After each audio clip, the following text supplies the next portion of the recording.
Vous écoutez Parler Cuisine, le podcast qui vous aide à mieux cuisiner, avec Marc et Guy. On continue avec les œufs avec une recette ardennaise. Merci de nous écouter depuis 4 ans maintenant, c'est l'épisode 117.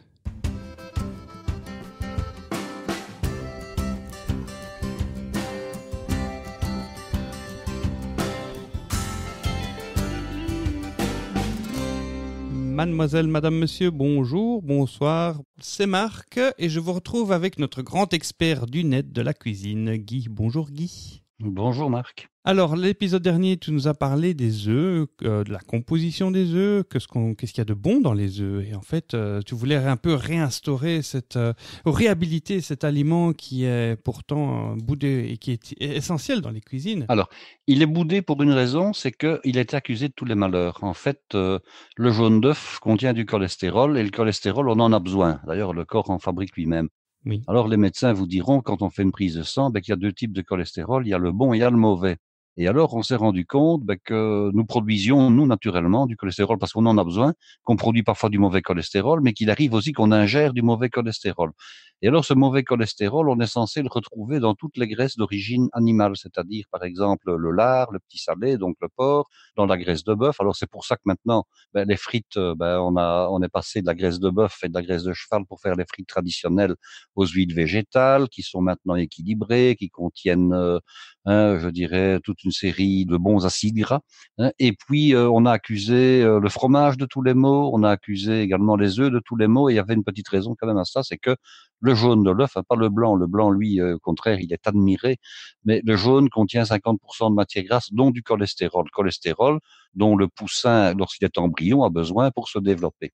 Et puis, on s'est dit, mais bon, comment ça se fait qu'il y a du mauvais cholestérol dans le jaune d'œuf, alors qu'en fait, jadis, on considérait que l'œuf était un aliment parfaitement sain et parfaitement équilibré et bon pour tout. Et on s'est rendu compte que l'élevage des poulets, surtout l'élevage des poulets industriels, était, je dirais, à la base pour une partie de ce mauvais cholestérol. Alors, on a étudié la chose, on s'est rendu compte que lorsqu'on donnait aux volailles certains types de graines naturelles, plutôt que des aliments, je dirais, ultra transformés, voire, attention, on a donné et on donne encore toujours, avec, je pense que c'est une autorisation tout à fait légale, des farines animales aux poulets. Attention, ça n'a pas cessé avec la vache folle. Ce qu'on ne peut plus faire, c'est donner des farines animales issues de bestiaux aux vaches, donc ils ne peuvent plus manger, disons, leurs congénères décédés. Par contre, pour ce qui est des poissons et pour ce qui est des volailles, qui font partie d'un autre groupe au niveau, disons, animal, on a continué à donner toute une série de choses comme ça. Donc, certains éleveurs se sont insurgés et ont dit, nous, on ne veut pas d'une part donner ces farines-là et d'autre part, on veut que nos œufs soient sains. Et qu'est-ce qu'on a fait? On a donc étudié l'origine des matières grasses présentes dans les aliments qu'on donne aux volailles et on s'est rendu compte que si on donnait des matières grasses, je dirais, bonnes, positives, entre autres de la graine de lin, par exemple, eh bien, les œufs, au lieu de contenir un mauvais cholestérol, contenaient un bon cholestérol, celui dont nous avons besoin et qui ne nuit pas à la santé de nos artères. Et comment on trouve ces œufs-là? Il suffit d'aller au magasin, d'acheter certaines marques d'œufs. Bon, je ne peux pas faire de publicité en principe, mais il y a des marques qui sont spécialisées, en tout cas en Belgique, on en trouve. C'était pas le Columbus? C'est le Columbus, Alors bon, ça se trouve dans les Ardennes, donc du côté de la partie sud du pays. Et on donne à ces volailles qui produisent des œufs en question, qui sont plus chers, attention, ils sont plus chers à prix d'achat. C'est une bonne raison pour mais c'est une bonne raison. Oui. Je vous dirais que j'achète, disons de préférence, 9 fois sur 10, j'achète ces œufs-là, qui contiennent donc du bon cholestérol, qui n'est donc pas nuisible à notre santé. Ce qui veut dire qu'avant, vous aviez des médecins qui conseillaient de ne manger qu'un œuf par semaine. Vous imaginez, un œuf par semaine. Tous usages confondus, ça veut dire y compris dans la pâtisserie. Donc vous achetez le moindre biscuit, je dirais, du commerce, vous avez des œufs dedans. À la limite, vous avez dépassé votre quota, il ne faut pas en manger plus. Donc, le fait d'acheter des œufs un peu plus chers et qui contiennent du bon cholestérol fait qu'en principe, on peut manger jusqu'à, en moyenne, un œuf par jour. Maintenant, un œuf par jour, c'est vite atteint. Vous faites une mayonnaise, vous achetez de la mayonnaise, vous achetez un peu de pâtisserie, votre œuf par jour, vous y êtes. Je dirais que le fait d'acheter des œufs qui contiennent de bonnes matières grasses fait qu'on n'a plus trop de soucis à se faire et qu'en principe, on peut manger une omelette ou une fricassée digne de ce nom. Parce qu'il y a un petit truc, Au petit déjeuner, un œuf à la coque, ça va, ça passe, c'est suffisant. Lorsque vous faites des œufs sur le plat, quand vous ne mettez qu'un œuf, ça fait un peu pauvre.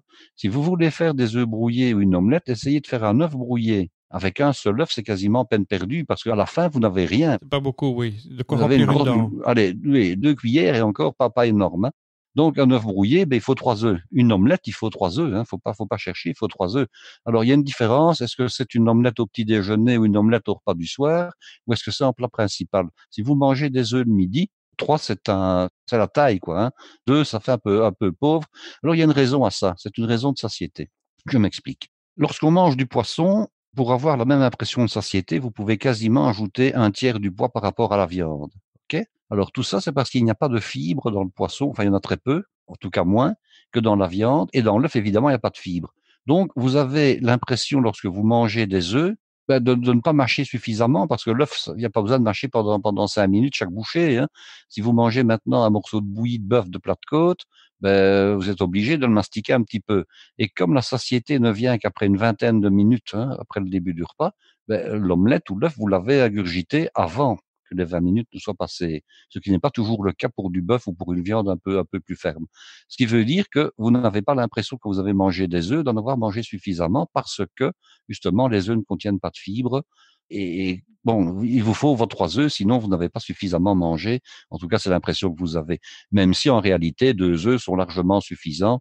Hein, dans 2 œufs, vous avez 60 grammes de blanc, hein, ce qui est suffisant pour un repas si vous prenez des protéines, en plus sous forme de fromage ou sous forme de dessert, hein, ou éventuellement donc dans un autre des repas de la journée. Oui, ce matin, j'ai mangé justement une omelette de bleu. Donc, c'est des œufs qui sont vendus dans le commerce, ils sont tout bleus. Moi, je me fais une omelette de 2 œufs le matin avec des toasts. Bon, c'est un peu parce que je commence à apprécier le petit déjeuner anglais. Et je me rends compte qu'en mangeant des œufs, justement, j'ai pas faim jusqu'à l'heure de midi. Effectivement. Avec les haricots sauce tomate, avec les saucisses, avec Non, les non, non, champignons, non, non, pas non, tout ça. c'est bon. Je veux dire, une fois de temps en temps, je me fais plaisir et les enfants aiment beaucoup. On va aller, on va dans une cafétéria pas loin et on se prend un full English breakfast, le petit déjeuner anglais. Ça me rappelle le petit déjeuner qu'on avait pris ensemble, je ne sais plus dans quelle localité, un jour au matin, où nous étions allés dans un établissement qui faisait des petits déjeuners complets à l'anglaise. On avait Oh, été oui, mais ça, ensemble. tu trouves un petit peu partout et quasiment Oui, dans tous les pubs, ils le de toute font. Et façon. c'est maintenant, ils appellent ça all day breakfast. Tu manges ça toute la journée. Mais généralement, ils mangeaient ça le matin et ça te cale effectivement jusqu'à 2 heures de l'après-midi. T'as pas faim, quoi. Ah ben, il faut reconnaître que quand on ajoute à l'œuf ou aux 2 œufs, qu'on ajoute des saucisses, qu'on ajoute des haricots sauce tomate, qu'on ajoute des tranches de pain, au départ, c'était pas toujours des toasts, c'était parfois des tranches de pain carrément frites dans l'huile, Oui, hein, oui. attention. Hein. Là où on va, ils nous proposent toasté ou frit. Oui, Mais oui, alors, ça là, dégouline de graisse. ça Waouh. dégouline ça soigne de graisse hein, quand c'est frit. Oui. Avec des rostis de pommes de terre, Et alors, avec il y a du la bacon, variante, oui. oui, tout à fait. Et alors, il y a la variante du petit déjeuner irlandais que j'ai eu l'occasion de goûter à Dublin, où là, ils remplacent les saucisses par du boudin. Oui, en Hein. Écosse, ils mettent du haggis. Pas mal, donc, et du haggis en Écosse, ça c'est bon aussi. Quand on aime le haggis, il n'y a pas de problème. Moi, je mange du haggis sans problème une fois de temps en temps. Mais je Bref. l'améliore. Hein. Mais Bref, l'œuf est un composant du petit déjeuner dans beaucoup de petits déjeuners traditionnels dans beaucoup de pays. bien sûr, bien sûr. Voilà. Mais le fait est un composant parce que on mange après d'autres produits carnés. Hein. On mange de la viande ou on mange du poisson aux autres repas. C'est devenu assez rare finalement le fait d'utiliser l'œuf comme produit de protéine principal pour un des repas principaux. Hein. Alors ici, je vais vous faire partager une expérience que nous connaissons mutuellement, puisque nous l'avons vécue il y a un peu plus de 13 ans ensemble. C'est que je suis allé récemment avec un ami dans un établissement qui est un estaminet. Alors un estaminet, pour tous ceux qui ne le savent pas, parce que tout le monde n'est pas, je dirais, de nos régions, un estaminet, on va dire, c'est une auberge rurale. On ne trouve en principe des estaminets qu'à la campagne. Hein, et c'est un endroit où on sert, ce sera un petit peu l'équivalent du pub finalement en Angleterre. Hein. Oui. C'est un endroit où on sert à la fois bien sûr des boissons, hein, surtout de la bière, éventuellement du vin, mais c'est quand même principalement de la bière. Et on peut manger des choses, on va dire presque sur le pouce. Hein, il y a un plat du jour quelquefois. Et puis les estaminets sont parfois spécialisés dans un domaine particulier.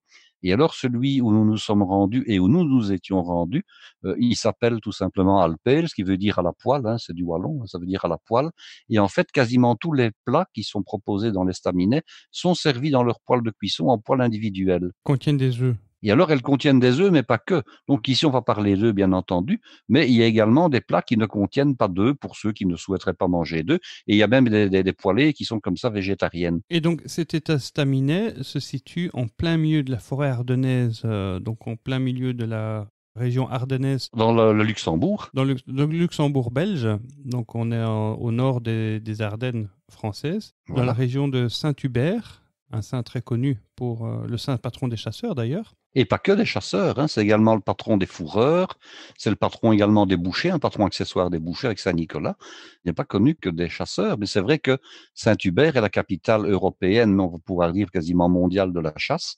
Il y a une très belle abbaye qui date du XVIe siècle. C'est une abbaye où il y a à la fois les styles gothiques pour la construction de l'abbaye, du bâtiment lui-même, mais les deux clochers sont plutôt de style, comment dirais-je, je cherche le mot, Roman, de style baroque. Non, baroque, baroque. ok. Ce sont des clochers bulbeux. Alors, il y a encore, elle a échappé aux destructions en grande partie. Il y a encore tous les beaux bâtiments abbatiaux, hein, qui maintenant sont devenus des bâtiments laïques, mais qui sont à l'origine des bâtiments conventuels. Et l'abbaye de Saint-Hubert est une abbaye extrêmement puissante parce qu'elle avait quasiment autonomie. Bon, elle était bien sûr dans le duché de Luxembourg, mais l'abbé de Saint-Hubert était lui-même un seigneur. Et il avait toute une série de droits, y compris le droit d'exploiter le sol de ses domaines.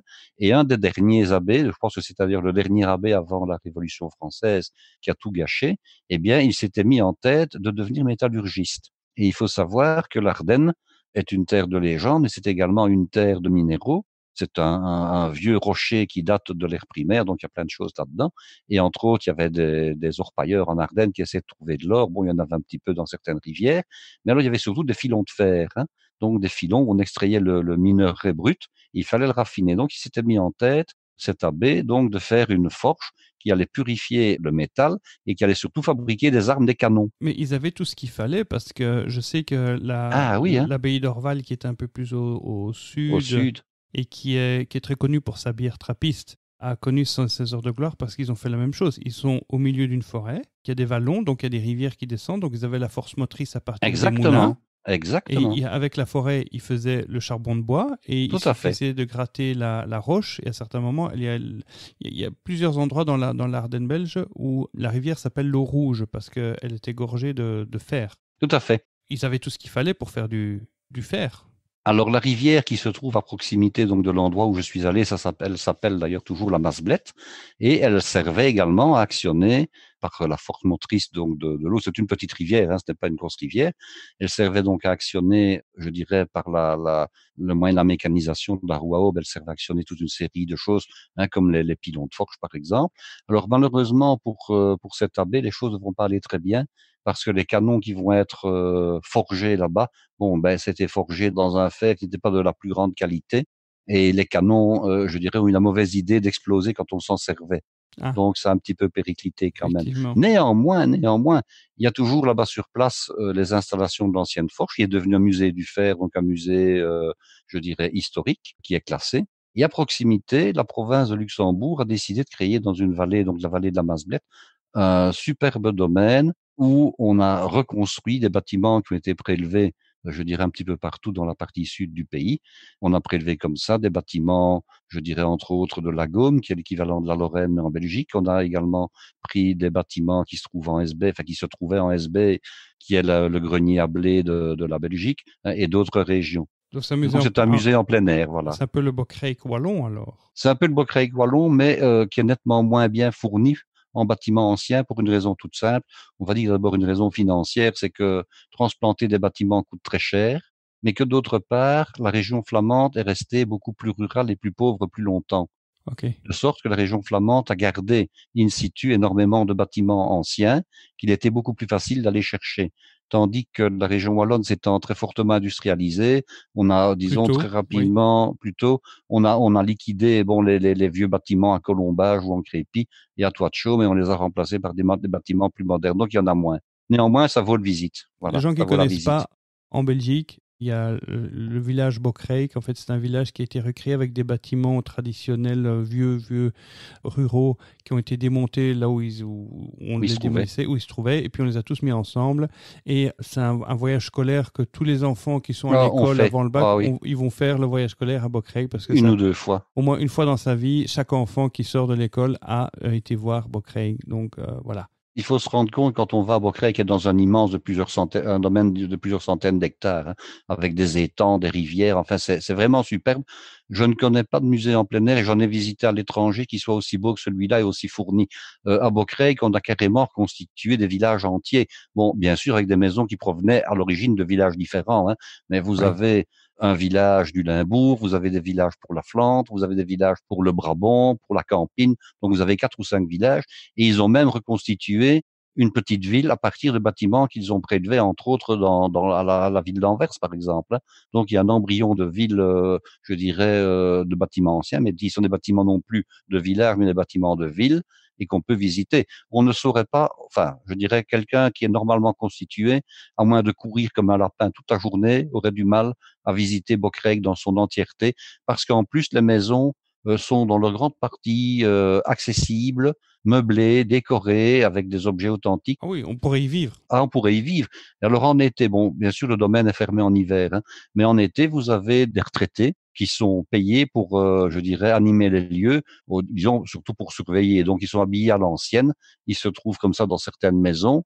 Hein, et alors, ils sont habillés avec des sabots, un pantalon, un vieux sarrau bleu, un tour de cou Comme si tu rouge voyageais et dans le blanc, temps, quoi. comme si on voyageait dans le temps. Et ça ressemble Hein. à une toile de Bruegel. C'est exactement ce que j'allais dire. Si on voit une toile de Bruegel avec les vieilles maisons du Brabant avec les toits de chaume et qu'on se rend à Beaucrèque, on a les authentiques. Quoi. C'est vraiment, si un jour Spielberg devait tourner un film, d'ailleurs, pour revenir à l'histoire du film, il y a le film Tale of Spiegel qui a été tourné et l'acteur principal, c'était Gérard Philippe, un acteur français, hein, qui est Oui. mort au début des années 60. Eh bien, Tale of Spiegel, qui est censé se dérouler en Flandre à l'époque de la domination espagnole, hein, donc de Philippe II, a été tourné à Beaucrèque. Oui, Till l'espiègle en français. Oui, Mais Tale bon, Espiègle. revenons un petit Voilà. peu au côté wallon. Là où tu nous emmènes, Donc, voilà. Mais j'ai c'est un lieu profité, qui s'appelle Alpel, donc, hein, et qui s'appelle le Fourneau Saint-Michel pour ce qui est du site où se trouvent donc les vieilles maisons. Alors, j'ai profité d'aller faire un petit tour, donc, visiter le fameux Fourneau Saint-Michel, qui est donc un domaine, pour aller à midi manger, donc, dans cet estaminet, une omelette, ou plutôt une fricassée, dont je vais vous donner la recette parce que c'est vraiment très facile à faire. Et alors, ça nous dirige un petit peu vers l'automne, comme ça. C'est ça qui est agréable. Je me souviens de cet endroit pour y être passé. C'est vraiment rustique. C'est très C'est rustique. vraiment rustique, hein, Ça c'est sent très le feu agréable. de bois. On te sert ça Exactement. sur une table. Tu veux t'asseoir sur une table en chêne. Toute la déco est formidable. Et puis, les prix sont très abordables. Hein. Les prix sont très corrects. Hein.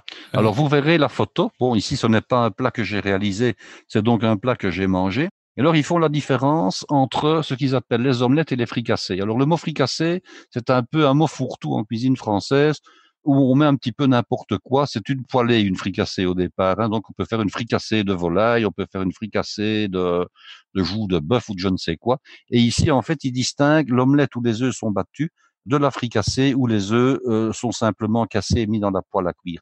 Alors, qu'est-ce qu'elle contient, cette fameuse omelette, cette fameuse fricassée surtout, et surtout comment elle s'appelle? Alors, elle s'appelle, je vais le dire en français, non pas en wallon, elle s'appelle l'omelette ou la fricassée du vieux Ferdinand. Ferdinand.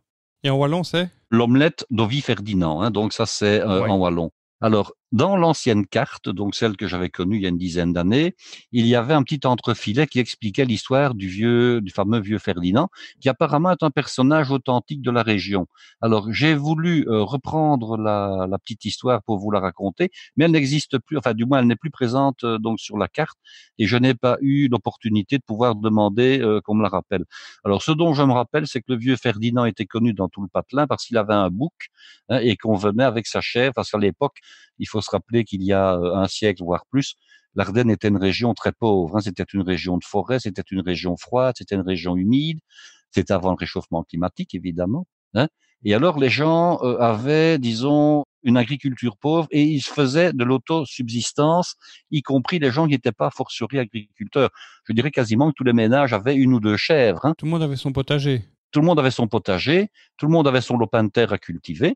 Et puis, comme on n'avait pas toujours l'argent nécessaire pour avoir une vache, la vache faisait partie, je dirais, des biens que possédaient les personnes qui avaient, disons, de l'aisance financière. Avoir une vache nécessitait déjà d'avoir un terrain où la mettre à paître. Oui. Tandis qu'une chèvre, il suffit de demander à la grand-mère d'aller avec la chèvre dans un talus. On met la chèvre au pieu, donc on fiche le pieu à la corde à laquelle la chèvre est attachée, hein, et puis on surveille la chèvre Et elle en mange faisant tout. du tricot et elle ramasse tout. Hein. La chèvre, où une chèvre passe, plus rien ne repousse, dit-on. Hein. Bon, c'est un petit peu faux, évidemment, mais ça s'explique pourquoi. Parce que lorsqu'une vache tond un gazon, tond une prairie, elle coupe l'herbe, elle ne l'arrache pas, ok? Donc elle laisse toujours quelques centimètres d'herbe avec la racine, ce qui veut dire qu'après une pluie, l'herbe repousse. Tandis qu'une chèvre, son mode de préhension est différent.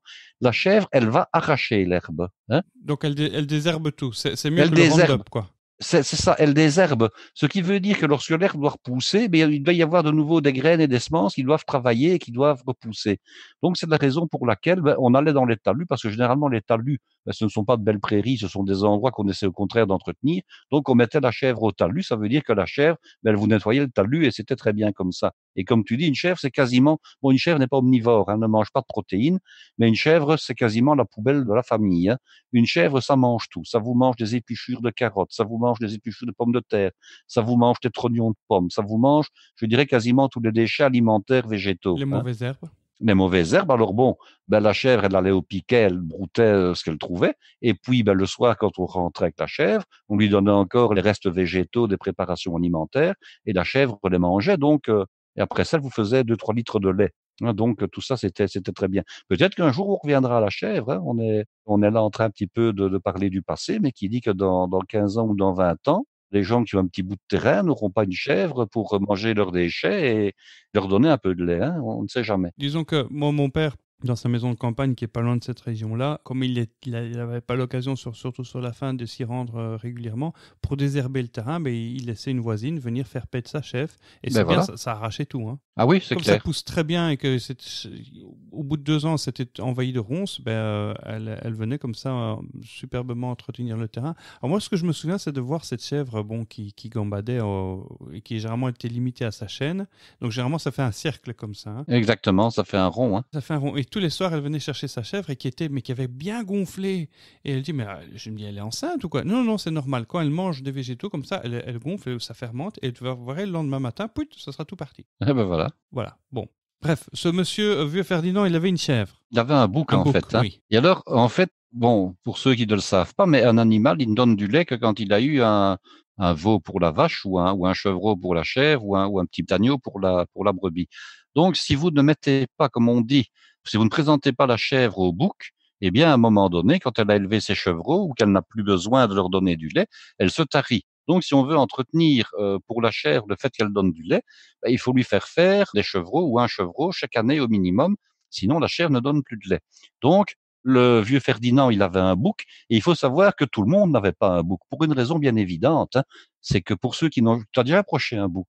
Oui, c'est assez agressif. C'est d'une part agressif, mais d'autre part, ça sent extrêmement mauvais. Hein. Ah, ça sent le vieux bouc. Alors là, j'ai visité une chèvrerie qui mérite aussi d'être connue, c'est la chèvrerie d'Ozo à Isier, et qui fabrique des fromages de chèvre artisanaux. Bon, je l'ai visité, ils ont, je sais pas moi, un troupeau de 80 ou 100 chèvres, et alors ils ont des boucs, parce qu'évidemment, eux, ils ont le reproducteur à domicile, ils en ont 2 ou 3. Alors quand vous allez voir le bouc, vous vous dites, c'est pas étonnant que l'animal ait été pris, je dirais, pour représenter le diable. Hein. Ah oui. D'abord, il vous regarde avec des yeux. Il a des yeux avec une pupille qui est rectangulaire, comme ça, c'est le souvenir que j'en ai. Oh. Alors, il a des yeux noirs avec une pupille jaune. C'est assez effrayant, hein. Et il vous regarde, on dirait que c'est vraiment un regard menaçant. On va presque dire un regard diabolique, hein. Ça, c'est une chose. Alors, bien sûr, il a des grandes cornes parce que, bon, la chèvre, elle peut avoir des petites cornes de 15 centimètres, mais le bouc, il a des cornes qui font 40, 50, 60 centimètres. Il est beaucoup plus gros qu'une chèvre, hein. Il est au moins 2 fois, si pas 3 fois plus grand que la chèvre. Et alors, il sent mauvais. Ça sent, quand on dit sentir le bouc, c'est vraiment pas une vue de l'esprit, quoi. Hein. Alors, il paraît qu'il sent extrêmement mauvais. Pourquoi le bouc? Parce qu'il a d'abord une grande barbe, et il paraît qu'il arrive à suriner sur la barbe. Ce qui explique qu'évidemment, je dirais, après un certain temps, l'urine ayant séché, mais l'odeur n'ayant pas disparu, le bouc finisse par sentir extrêmement mauvais. Et alors, du fait que le bouc, je vais dire, il n'est pas très rentable, à part le fait qu'il va saillir les chèvres.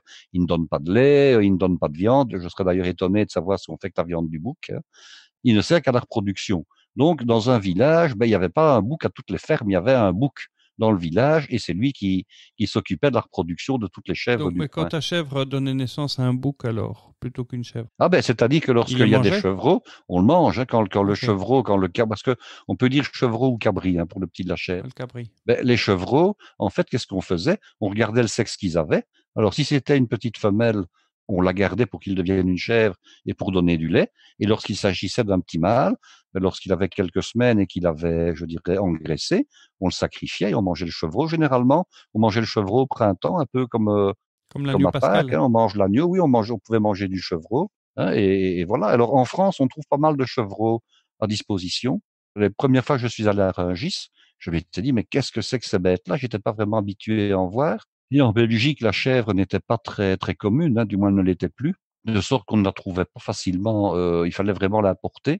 C'est que Ils avaient maintenant, pas de chèvre, depuis tes qu'il y a des parents? troupeaux de chèvres. Non, non, non, non, non. Ok. Par contre, j'ai connu une chèvre dans le village, hein. J'ai connu une chèvre d'une personne qui avait été élevée au lait de chèvre et il y avait encore la chèvre qui était dans sa petite remise comme ça Ah oui. et qu'on sortait paître.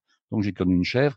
Mais pour en revenir à l'histoire donc de la viande de chevreau, j'ai eu l'occasion de préparer avec des élèves toute une série de concours dont le thème principal était le fromage de chèvre et la viande de chevreau. Je me rappelle que bon, quand on fait un concours, on doit essayer la recette qu'on a mis au point, hein. On doit essayer la recette à 2, 3, 4, 5, 6, 7 reprises. Donc il faut se procurer évidemment le produit.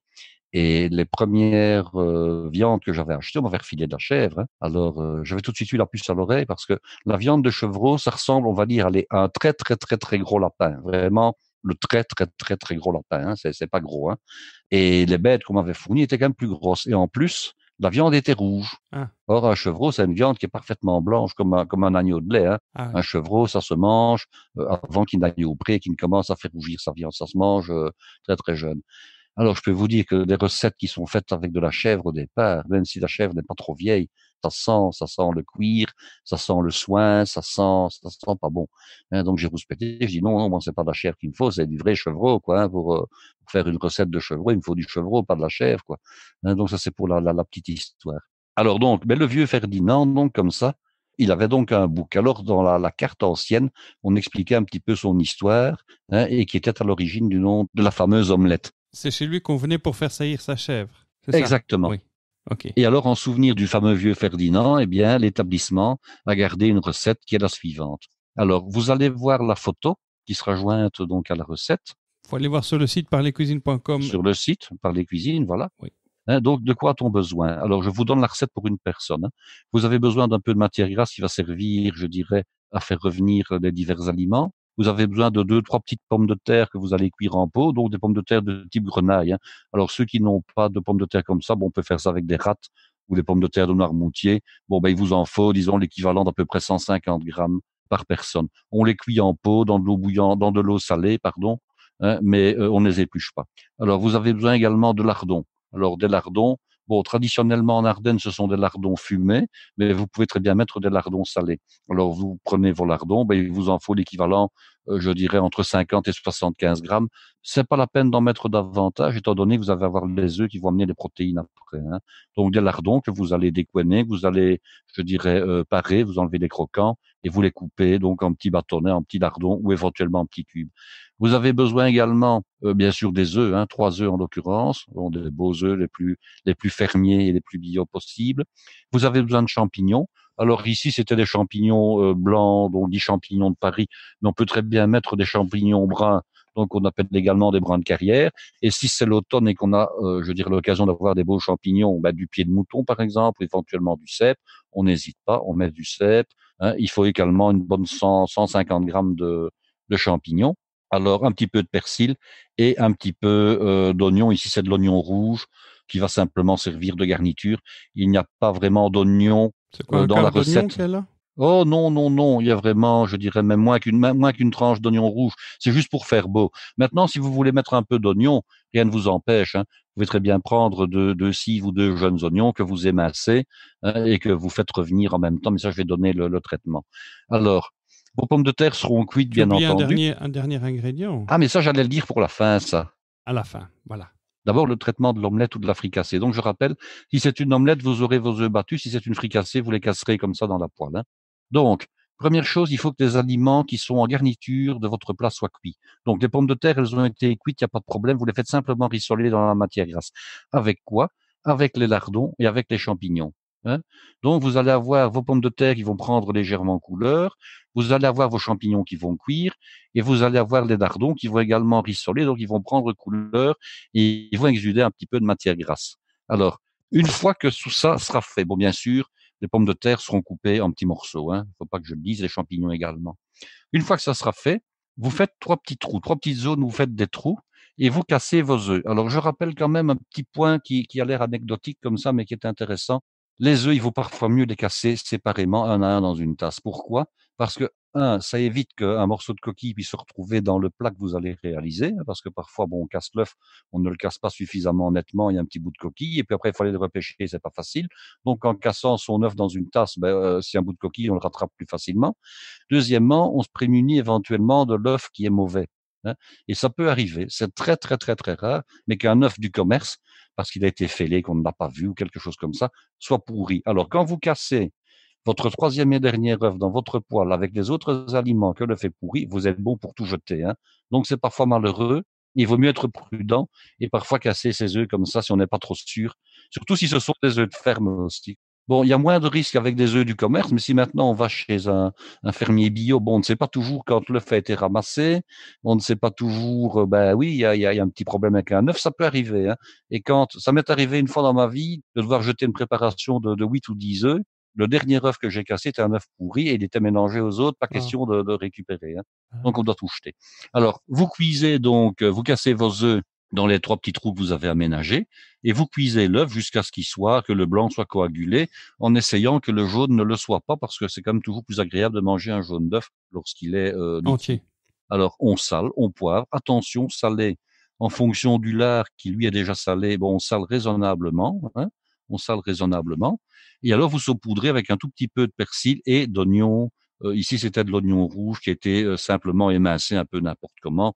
Mais bon, vous pouvez très bien le hacher pour que ce soit plus joli ou éventuellement le couper en petits bracelets. Et alors, ce qui caractérise cette fameuse omelette ou cette fameuse fricassée du vieux Ferdinand, c'est son accompagnement qui est inclus dans la poêle.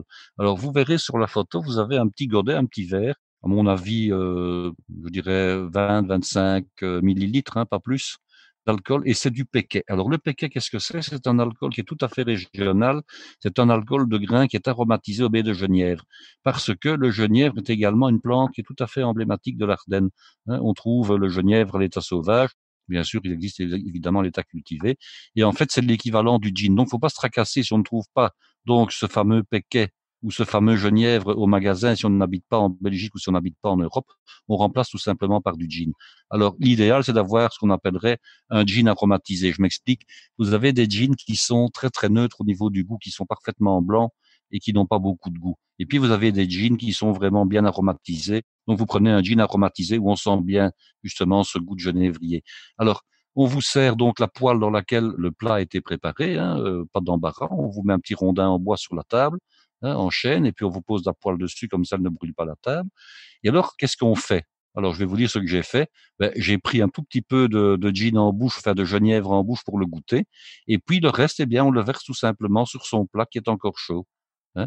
Et alors, ce gin ou ce Péquet ou ce genièvre va s'écouler dans le plat et il va l'aromatiser, je dirais, sur toute sa surface. Il y a l'équivalent de quoi? Mais je dis, il y a à peu près 25 centimètres cubes. Hein. Il n'y a pas 40, hein. Il y a un peu moins. 25 centimètres cubes, c'est beaucoup ça. C'est 25 millilitres, entre 20 et 25. 25 millilitres, c'est 2,5 centimètres cubes. Bah non, 1 centimètre cube, c'est 1 millilitre, hein, Marc. Ok, oui. Il y a 10 petits cubes de 1 centimètre de côté dans un litre, hein, qui fait 10 centimètres de côté. Ok, Hein. bon, oui.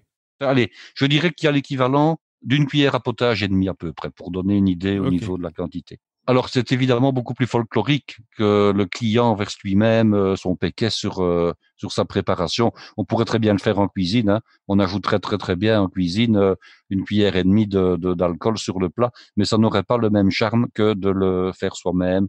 Et ça participe un petit peu au folklore. Donc, c'est pas flambé, hein? C'est pas flambé, pas du tout. Alors, de quoi accompagne-t-on ce plat? Eh bien, il faut accompagner ça d'un bon pain. Et quand je dis un bon pain, c'est vraiment le mot qu'il faut. Un pain d'épeautre, c'est vraiment l'idéal. Alors, pour vous expliquer un petit peu le pain d'épeautre, qu'est-ce que c'est? La Wallonie est la première région au monde productrice d'épeautre. Hein. Alors, on va dire que l'épaule, c'est en fait un blé rustique, tout simplement. C'est un blé un peu plus primitif, hein. Généralement, on le moud entier, hein. Donc, on a un pain qui est gris, avec une mie qui est plutôt ferme, plutôt dense. Avec ça, ben, du bon beurre. Si on a la chance de se procurer du beurre d'Ardenne, qui est une appellation régionale protégée, ben, c'est encore mieux, hein. Un bon beurre d'Ardenne sur le pain. Et alors, une bière, si possible, une bière locale, une bière ambrée, une bière qui a du goût. Et là, vous faites un festin de roi extraordinaire. Ou une bonne bière, ou alors une trappiste. Une trappiste, Voilà. éventuellement. Orval, Rochefort. Si vous voulez respecter un peu l'état des lieux, vous prenez une trappiste des environs. Si maintenant vous êtes dans un endroit, je dirais, comme on sait qu'on est écouté au Japon, qu'on est écouté en Californie, qu'on est écouté un peu partout, ben, une bière qui n'est ni brune ni blonde, une bière qui est ambrée, une bière un peu houblonnée, une bière qui a un petit peu d'amertume, qui a surtout du goût, qui a La surtout du Chimay bleue, on la caractère. trouve jusqu'au Japon, hein. Oui, mais si mes souvenirs sont bons, comme ça de mémoire, la Chimay bleue, c'est une bière qui est brune, hein. Oui. Alors, la rouge. On La peut Chimay prendre une rouge. bière brune. Moi, je prendrais une bière ambrée, je préfère. Alors, l'idéal pour moi, si on n'a pas, disons, une bière du coin, c'est de prendre une triple Westmalle, par exemple. Oui. Ou alors Ça, c'est ma préférée. la Rochefort, qui est aussi une bière Ou alors une trappiste. Rochefort, mais pas la Rochefort brune, prendre une Rochefort, L'ambrée. la Ouais. version ambrée à ce moment-là. Ouais, bon, enfin, les bières ambrées, c'est pas ça qui manque en Belgique, hein. Non, Allez non, voir votre mais caviste à bière. je parle pour les personnes qui ne sont pas belges et qui vivent loin de chez nous, Oui. qui vivent en Afrique du Sud, par exemple, hein, ou bien qui vivent Dans ce cas-là, ce serait en une Pale Australie, voilà. Ale ou une IPA. Non, non, non, non. Ben, maintenant, on trouve effectivement des bières de type belge, parce que ça s'appelle des bières de type belge, hein, ça. Oui. On trouve des bières de type belge, même si elles sont fabriquées à 15 000 kilomètres d'ici, on trouve des bières de type belge. D'ailleurs, la photo vous donnera une indication de la couleur de la Oui. bière. Et là, j'aime beaucoup ce plat parce qu'en fait, c'est un plat qui est rustique, c'est un plat qui est très nourrissant. C'est un plat qui vous cale pour toute la journée, hein. Si vous mangez ça le midi, ben, vous n'aurez pas faim avant 19 heures le soir. C'est un plat qui, comment dirais-je, moi, qui annonce l'automne, et comme nous arrivons tout doucement à l'automne, ben, c'est le genre de plat tout à fait adéquat pour la saison dans laquelle on va entrer. Et c'est simple à faire. Donc là, il est Ah oui, ça, c'est présenté. d'une simplicité. Il est présenté dans une poêle individuelle. Oui, tout à fait. Alors, je vais vous donner un petit truc. Il est présenté dans une poêle individuelle qui est une poêle en métal, en inox, hein. Si vous n'avez pas, et ça je peux comprendre, si vous n'avez pas de poêle, je dirais, individuelle chez vous, en nombre suffisant. Allez, imaginons, vous êtes 4 personnes, vous voulez faire ce plat-là, et vous allez vous dire, oui, mais enfin, est-ce que je peux le faire dans une toute grande poêle collective? Bon, ben oui. Ça, c'est déjà une première chose. Vous pouvez très bien réaliser ce plat dans une poêle de 25 centimètres de diamètre. Vous pouvez même la réaliser également dans une poêle de type incollable, hein, de type poêle en téflon, Oui. hein. La seule chose qu'il faudra, c'est au moment où vous allez découper, je dirais, le contenu de la poêle en 4. Bon, vous ne mettez pas le verre avec le péquet ou les 4 verres au milieu de la poêle, vous les gardez à part à ce moment-là. Vous découpez donc votre omelette ou votre fricassé dans la poêle en faisant attention de ne pas la griffer, de ne pas l'abîmer, de ne pas la rayer. Il y a pour ça des couteaux, je dirais, qui sont des couteaux qui ne rayent pas, hein, ça existe. Donc tu coupes avec ta cuillère en bois, hein. Ou avec une cuillère en bois, mais ça va être moins beau, hein. Si vous voulez faire une coupure nette, bon, faut faire au couteau. Et alors, vous prenez une pelle à poisson pour pouvoir servir, parce qu'après, le but, c'est quand même que la chose arrive à plat dans votre assiette, hein. Et que l'œuf reste entier, oui. Vous prenez une pelle à poisson, vous coupez entre les œufs, hein, de manière à ne pas trouver les jaunes, hein, et puis vous servez avec une pelle à poisson. Maintenant, il y a un autre truc que je vais vous donner. On a très souvent ce qu'on appelle des petits plats gratins individuels ou des caclons individuels. Oui. Et alors, à ce moment-là, vous utilisez ces petits caclons qui sont soit en porcelaine à feu, soit éventuellement en fonte émaillée, et vous réalisez à ce moment-là individuellement votre préparation. Donc, c'est pas obligatoirement dans une poêle que ça doit être fait. Vous pouvez très bien réaliser ça dans une porcelaine à feu ou dans un caclon en fondre dans lequel ce qu'on appelle un plat à œuf en réalité, hein. Et ça, on en trouve, je dirais, quasiment dans le monde entier. Dans ce cas-là, je peux rissoler mes lardons, Ah ben, bien champignons et pommes de entendu. terre dans une grande poêle et puis je répartis. Aussi, ça peut très Et bien se après, faire comme je ça. cuis l'œuf comment? Je mets sur le feu ou au four? Non, non, ça se fait sur le feu, hein. Donc, alors, la technique va être la suivante. On peut très bien rissoler ces lardons. Donc, on met donc d'abord dans sa poêle de grande dimension un peu de matière grasse. Ensuite, on met les lardons. On les fait revenir légèrement, hein. Ensuite, on ajoute les champignons et puis on ajoute les pommes de terre. Maintenant, si vous mettez les pommes de terre avant, vous leur donnez un petit peu de couleur, c'est pas plus mal non plus. Par contre, ce qui risque de se passer, c'est que les champignons vont rejeter de l'eau. Alors, pour éviter que ça ne rejette de l'eau et pour éviter que les pommes de terre ne soient mouillées et que les lardons perdent leur côté rissolé, une fois que vous avez fait rissoler vos lardons et vos pommes de terre, vous les enlevez avec une écumoire et vous faites sauter vos champignons seuls à part. OK? Dans la graisse. dans la graisse, Oui. de sorte que si les champignons relâchent un peu d'eau, ça ne va pas nuire au reste. Alors, une fois que les champignons sont sautés, vous pouvez très bien rajouter vos lardons et vos pommes de terre après, si vous faites ça dans la grande poêle, ou bien, simplement, vous mettez vos champignons, vous mettez vos lardons et vos pommes de terre dans les plats sautés qui ont été légèrement graissés au pinceau. Vous ajoutez ensuite vos champignons, vous les répartissez, et puis vous faites 2 petits trous, vous mettez les œufs, et vous faites cuire vos œufs comme ça dans le récipient, soit en fonte, soit en porcelaine à feu. Tu viens de me donner une idée parce que j'ai des petites coupelles en cuivre comme ça. En cuivre, Oui. mais étamé. Oui, bien sûr. Ah oui, étamé, bien C'est des sûr. petits plats en cuivre. Généralement, tu fais les scampi à l'ail avec ça, mais Ah ben voilà, ah oui, tout à fait, ce petit plat-là, donc ce qu'on appelle des cassolettes, ce Des sont des cassolettes, cassolettes. voilà. Ces cassolettes en cuivre étamé peuvent très bien servir à faire ces plats comme ça à base d'œufs. Voilà, waouh. Oui, je sais que c'est très bon. C'est simple. C'est facile à faire. C'est très bon, c'est facile à faire, c'est rapide aussi. Oui. Faut pas trop longtemps. Et alors surtout, entre guillemets, on peut employer certains restes, je m'explique. Les pommes de terre, bon ici, elles ont été cuites expressément pour faire ce plat, donc sous forme de petites pommes de terre, on laisse la peau. Mais vous pouvez très bien avoir des restes de pommes de terre d'un repas du midi, par exemple. Oui. Que vous dites, bon, il me reste 2 pommes de Les terre, pommes de qu'est-ce que terre de la j'en fais? raclette. Des pommes de terre de la raclette, Voilà. exactement. Je les ai mis au congélateur et puis là, je les Il ressors. vous reste 2, et 3 je pommes de utilise, terre de ouais. la raclette. Bon, vous les mettez au congélateur si vous ne les utilisez pas tout de suite. Vous les sortez une demi-journée à l'avance. Vous les coupez d'abord en 4 dans le sens de la longueur et puis après en dés. En plus, il ne faut pas non plus trop de champignons, il ne faut pas non plus trop de lardons. Donc, quelquefois, on achète du lard en paquet préemballé. On en utilise une partie et puis il reste 2 tranches de lard salé, de lard fumé ou même du bacon. On se dit, bon, qu'est-ce que je vais faire avec ça? Et ça, c'est vraiment le plat qui permet de recycler. 3-4 champignons qui restent, 2 pommes de terre qui restent, un petit peu de lard qui reste. Il n'y a aucun problème, vous recyclez ces produits-là, vous ajoutez simplement 1, 2 ou 3 œufs et vous avez de nouveau un plat complet. Et voilà, avec la fricassée du vieux Ferdinand. Exactement. Et là-dessus, vous arrosez d'un peu de gin. Alors, petite note à propos du gin, c'est en train de revenir à la mode ici en Angleterre. C'était surtout l'année passée chez nous, le gin, on a fait des apéritifs au gin extraordinaires avec ça. Le rayon des gins maintenant est quasiment aussi grand que le rayon des whisky au supermarché. Et il y a des gins aromatisés à tout. Oui. Littéralement à tout. Et on vend même des petites boîtes compartimentées de toutes sortes de produits. Vous avez de la rose séchée, des boutons de rose, de la violette, de la lavande, de la réglisse, de l'anis étoilé, du cumin, enfin, du genévrier évidemment. Et on peut des zestes d'agrumes, des zestes d'orange, de citron, de pamplemousse, de limon. Et on peut comme ça faire ces gins, aromatiser comme ça ces gins, en mélangeant toute une série d'épices ou de plantes aromatiques. On laisse macérer pendant 6 semaines et puis après, il n'y a plus qu'à déguster. Maintenant, je crois que c'est aussi du marketing. Je m'explique.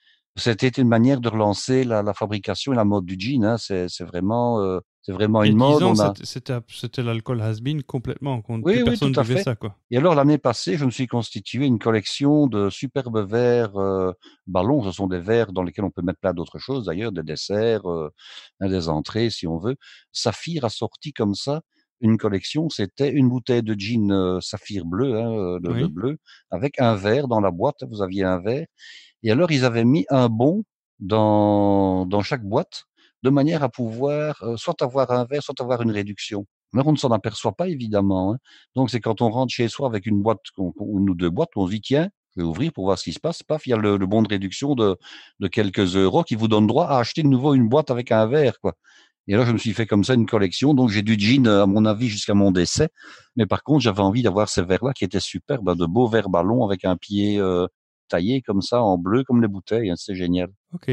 Bon, super. Eh bien, nous espérons que nos auditeurs seront séduits par cette recette-là, qui est tout à fait rustique, qui ne demande pas beaucoup de préparation, pas beaucoup de mise en place, qui est particulièrement nourrissante et qui est particulièrement savoureuse. Bon, si vous avez essayé cette recette, n'hésitez pas à faire une photo et puis d'aller mettre sur Instagram en taguant parler_cuisine. Venez nous suivre au passage ou alors sur notre page Facebook, comme d'autres auditeurs font. Parfois, ils essayent et puis ils nous mettent en commentaire. Si vous avez une question concernant cette recette ou toute autre recette, que vous êtes bloqué par une recette, contactez-nous. Oui, envoyez un email, question@parlercuisine.com. Ça fait 4 ans qu'on attend vos emails et qu'on attend vos questions et qu'on y répond. dès qu'on en a une. Et nous sommes en retard pour certaines questions, et là, je demande vraiment à nos auditeurs de m'en excuser. Je sais qu'on doit reparler des coquilles Saint-Jacques, par exemple, parce qu'on nous avait demandé un petit peu ce que c'était. J'avais préparé tout un document pour pouvoir en parler. C'est quand la saison ? La saison, si mes souvenirs sont bons, chez nous, en tout cas, c'est plutôt au printemps, hein. C'est pas vraiment maintenant. Oh, donc ça va venir après les fêtes. Maintenant, on trouve des coquilles Saint-Jacques tout le temps parce qu'on en commercialise au moment des fêtes, on en commercialise de toute façon qui viennent de l'autre bout du monde, où là, elles sont dans leur pleine saison, évidemment. Ah oui. Okay. Donc, j'avais vraiment envie de parler des coquilles Saint-Jacques et de donner l'une ou l'autre recette. Et puis, ça ne s'est pas présenté. On a parlé d'autres choses. Et puis voilà. Si le sujet ou la question ne vaut pas qu'on le mentionne dans l'email, on vous répond personnellement. C'est moi qui lis les emails. Vous envoyez questions @. Mais par contre, la question sur les coquilles Saint-Jacques, c'était une question concernant la cuisson des coquilles Saint-Jacques. Là, j'avais préparé un superbe document qui vraiment traitait de tout ça en profondeur. Et on n'a pas encore eu l'occasion de l'enregistrer. Mais enfin, allez, ce n'est que partie remise. On promet qu'on va être un petit peu plus fidèle à tous nos auditeurs, mais il faut le temps pour ça. Merci d'avoir passé ce moment en notre compagnie. C'était un plaisir. Maintenant, on va vous laisser rejoindre votre vie normale. Je vous souhaite de bien cuisiner. Et avant de partir, je voudrais vous demander un petit service. Si vous pouviez trouver une personne dans vos amis, vos connaissances, vos collègues, les gens que vous connaissez, les gens du club ou de l'église où vous allez, ou du centre du culte ou de n'importe où, dont vous pensez que ce podcast pourrait l'intéresser. Et d'aller lui en parler et lui expliquer, et lui montrer comment s'abonner à ce podcast. Vous ne pourrez pas nous faire plus plaisir que ça. Parce que, voilà, nous, on gagne à être connus, on aimerait bien que plus de gens puissent accéder aux connaissances que Guy partage comme ça. Et puissent en profiter, tout simplement. En profiter, voilà. En tout cas, je vous souhaite bonne chance, bon courage, bon appétit. Et je vous souhaite d'essayer la recette d'aujourd'hui parce qu'elle vaut vraiment le coup et c'est super bon. Et... Beau produit, belle recette, donc rappel, hein. On ne sait rien faire à base de produits médiocres. Par contre, lorsque les produits sont beaux, on peut en faire des choses sublimes. Exactement. C'est qui a dit ça ? Je ne sais pas, mais moi je le dis en tout cas. Ok. Donc voilà. Donc toutes les informations sur le site parlercuisine.com, parlercuisine.com, sur la page Facebook, compte Twitter, Instagram. Sur l'email, vous pouvez vous abonner à notre liste email sur le site. Vous avez tous les détails de la recette sur le site. Vous avez la photo, ce sera aussi sur Instagram en passant. Et puis voilà, on vous retrouve la semaine prochaine avec une nouvelle recette, Guy. Voilà. Et de grandes aspirations culinaires de Guy qui sont saisonnières et intéressantes. D'ici là, j'espère que la rentrée se passe bien pour vous et que... Et à bientôt. Voilà, à bientôt.